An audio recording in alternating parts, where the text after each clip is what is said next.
काजू, बदाम आणि ही वेलदोड्याची पावडर आहे आणि काजू आणि बदामची ही पावडर करून घेतलेली आहे। आता हे बघा, आपण एका नारळाचं हे एक बाउल भरून खोबरं झालेलं आहे आणि त्याच्याबरोबरीनेच आपण गोड घालणार आहे। ज्यांना कमी गोड लागत असेल त्यांनी याच्यातून कमी केला तरी चालेल।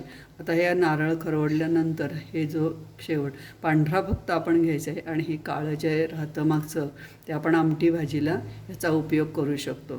तर आता चला तर आपण रेसिपीला सुरुवात करूया। आणि असं हे मी मोदकाचं पीठ केलेलं आहे बघा, तळून ठेवलेलं आहे। घरामध्येच गिरणी असल्यामुळे पटकन ते झालं आणि त्याचं चाळून घेतलं, त्यामुळे हे असा चाळ जे मोठं मोठं राहतं की नाही ते आपल्याला मोदक फुटू नये म्हणून आपण असं छान बारीक चाळणीने चाळून घ्यायचं आहे आणि हे आपण बाजूला ठेवूया। आता सध्या आपण पहिल्यांदा सारण तयार करून घेऊया।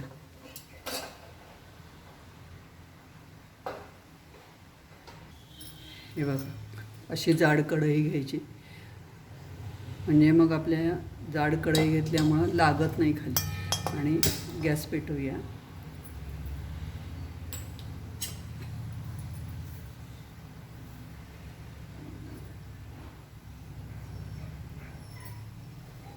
प्रथम खोबरं घालूया। एका नारळाचा एवढा बाउल भरून खोबरं झालेलं आहे, हे चांगलं परतून घेऊया।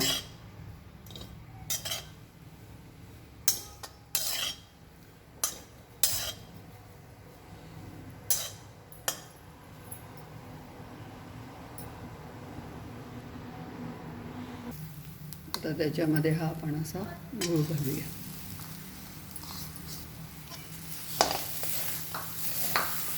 बारीक चिरलेला आहे गूळ। पूर्ण सारण आपलं कोरडं झाल्याशिवाय गॅस बंद करायचा नाही।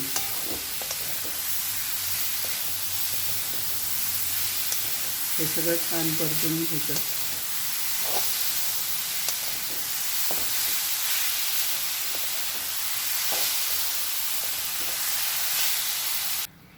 हे बघा, आता त्याच्यामध्ये आपण साधारण हा चमचा आहे खसखस ही भाजलेली आहे आणि बारीक करून घेतलेली खसखस घालूया आणि या चमच्याने आपण गुलकंद घालायचं आहे।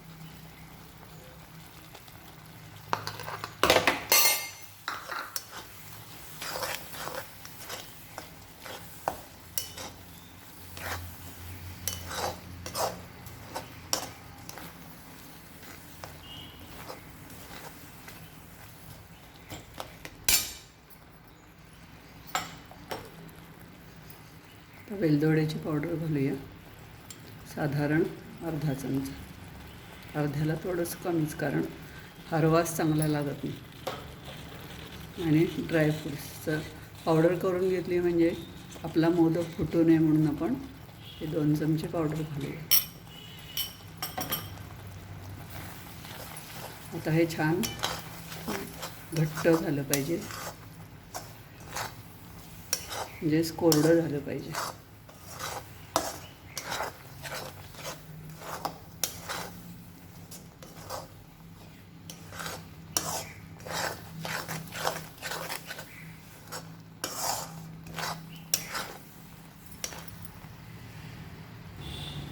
हे बघा, असं आता हे कोरडं व्हायला लागलेलं आहे।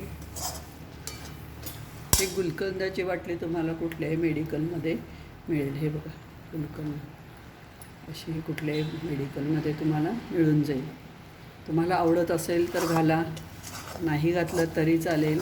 ड्रायफ्रूटसुद्धा ज्यांना आवडत नसेल त्यांनी नाही घातले तरी चालते।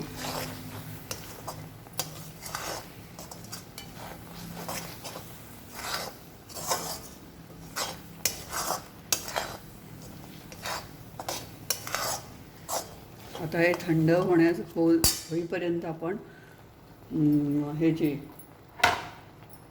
मोदकाची पारीची तयारी करूयात।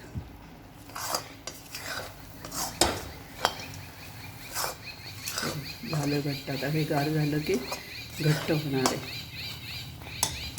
आता हे आपण बाजूला ठेवूया। त्यासाठी लागणारे आता आपल्याला एक पातेलं. आता जेवढं आपण पाणी घेणार आहोत, हे बघा 1 ग्लास पाणी घेतलेलं आहे.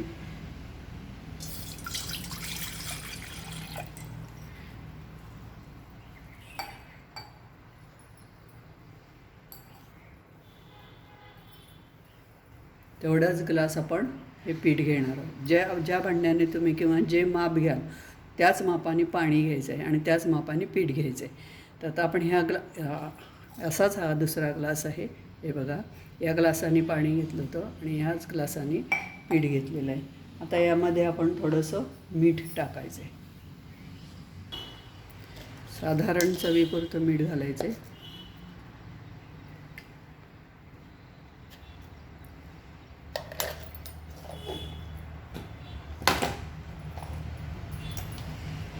आणि 1 चमचा तेल घालायचं.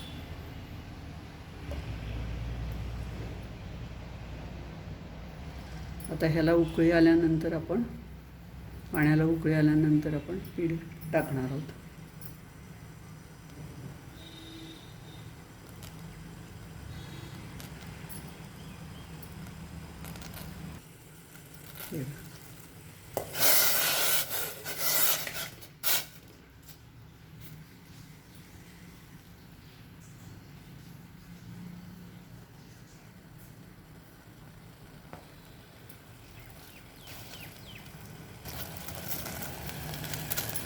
आपण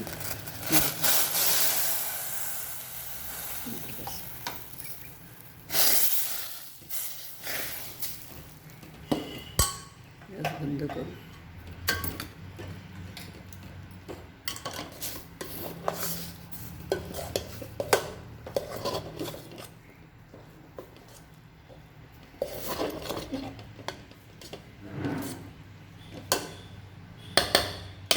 दोन मिनिटं झाकण.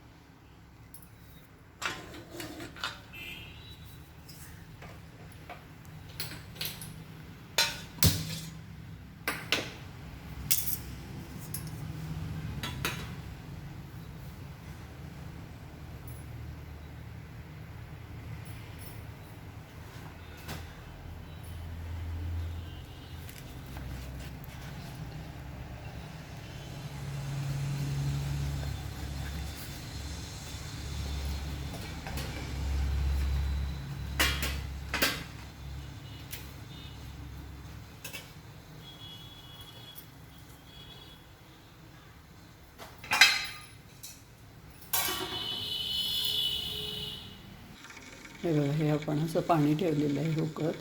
आता याच्यामध्ये आपण असे हे पानं ठेवलेली कर्दळीची धुवून स्वच्छ. माझ्याकडे काही केळीची पानं नाहीत म्हणून मी कर्दळीची घेतलेली आहेत. तर आता आपण त्यासाठी पीठ मळून घेऊया. हे बघा, गरम गरम आहे तोपर्यंतच आपण पीठ मळून घ्यायचं आहे. थोडं थोडं घ्यायचं आहे पीठ.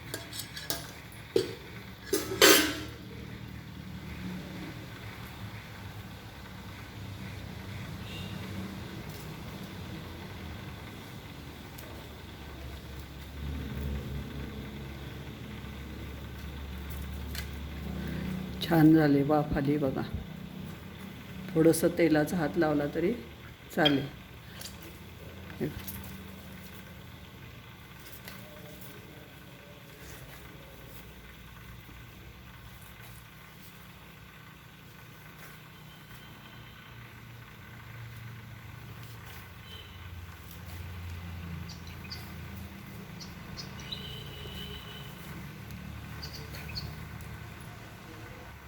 दोन्ही हाताला असं तेल लावून घ्यायचं आणि असा एक गोळा घ्यायचा आणि असं छान करून घ्यायचं.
आता बाकीचे आपण सगळे मोदक करून घेऊया.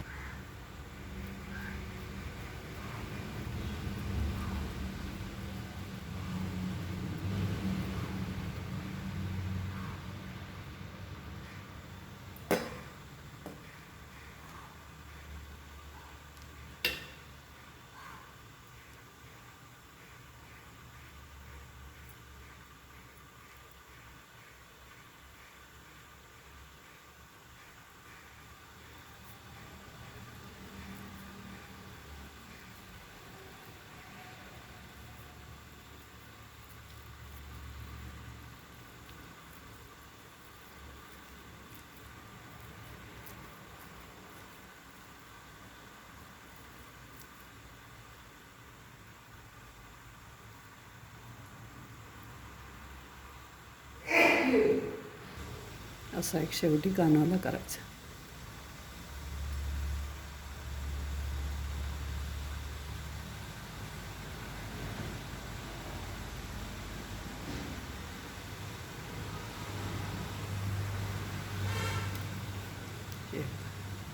आता हे आपण उकडून घेऊयात. असे 10 मिनिटं आपण उकडून घेऊया.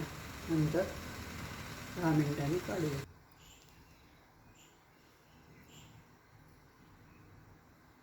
एक 5 मिनिटं ठेवूयात.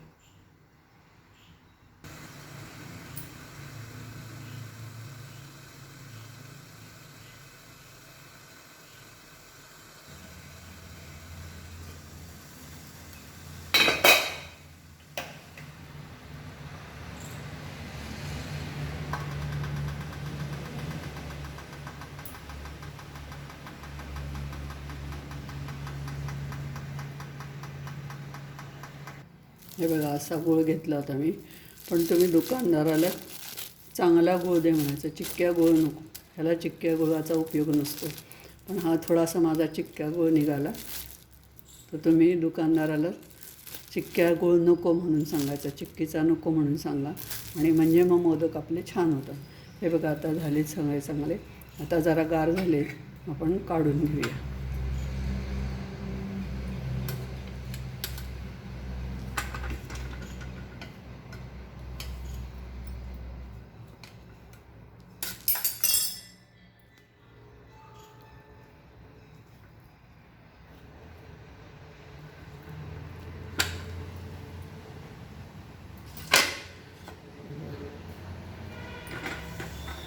असे काढून घेऊया.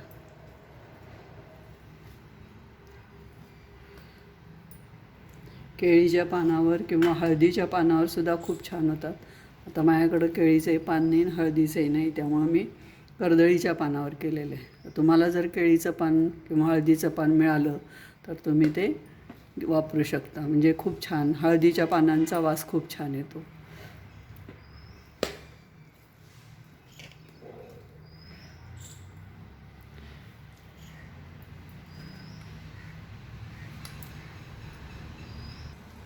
असं हे इडली पात्राचं भांडं आहे, त्याच्यामध्ये मी हे मोदक उकडलेले आहेत. आता हे बघा, हे मोदक कसे आपले छान पांढरे शुभ्र झालेले आहेत.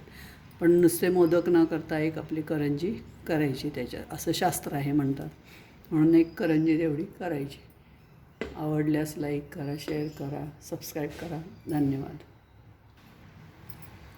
याच्यावर आपण थोडं थोडं घालूया.